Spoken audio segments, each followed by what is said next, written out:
কখনো কি ভেবেছেন ক্যালকুলেটর ব্যবহার স্ক্রিনে বাংলা সংখ্যা দেখা যাবে, শিশুরা অঙ্ক করবে বাংলাতেই? অবশেষে সেই স্বপ্ন সত্যি হলো। ডক্টর মাহমুদ হাসান নিয়ে এসেছেন ধারাপাত, প্রথম বাংলা ক্যালকুলেটর।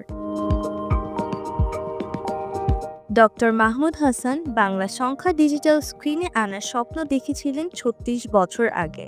ডিজিটাল স্ক্রিনে ইংরেজি সংখ্যা ফুটিয়ে তোলার জন্য ৭টি সেগমেন্ট বা অংশ ব্যবহার করা হয়, কিন্তু বাংলা সংখ্যা একটু জটিল বিধায় ৭ সেগমেন্ট দিয়ে তা ফুটিয়ে তোলা সম্ভব হচ্ছিল না। ফলে মাহমুদ হাসান আবিষ্কার করেন ১২ সেগমেন্টের ডিসপ্লে। স্বপ্নকে বাস্তবে আনতে সরকারিভাবে কোনো সহায়তা না পেয়ে নিজেই কাজ চালিয়ে যান ৩৩ বছর। অবশেষে ২০২৫ সালের বই মেলায় তিনি ধারাপাত ও ডিজিটাল ঘড়ি ধারাক্রম নিয়ে হাজির হন।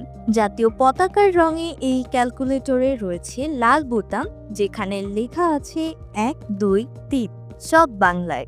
বাংলা ক্যালকুলেটরটির চাহিদা থাকলেও এখনও এটি বিক্রির জন্য বাজারজাত করা হয়নি।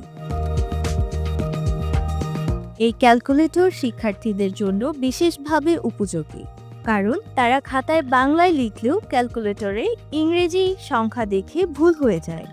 ধারাপাত ব্যবহার করলে এই সমস্যা আর থাকবে না। এছাড়া কৃষক ও ব্যবসায়ীরা সহজেই নিজেদের হিসাব মেলাতে পারবেন বাংলাতেই। মাত্র ৩৫০ থেকে ৪০০ টাকায় এটি বাজারে আনার পরিকল্পনা রয়েছে, যাতে সবাই সহজেই কিনতে পারেন। তবে সবচেয়ে বড় কথা, ডক্টর মাহমুদ হাসান এটি নিয়ে ব্যবসার কথা ভাবতে চান না। তিনি চান বিজ্ঞান মনস্ক বাংলা ভাষাভাষী একটি প্রজন্ম গড়ে উঠুক। অন্যদের মতো নিজের আবিষ্কারের পেটেন্ট করেও রাখেননি তিনি, বরং ধারাপাতকে ওপেন সোর্স রেখেছেন, যেন আরও নতুন নতুন বাংলা প্রযুক্তি তৈরি হয়। এখন দরকার শুধু একজন উদ্যোক্তা, যিনি এই ক্যালকুলেটরটিকে সবার হাতে পৌঁছে দেবেন।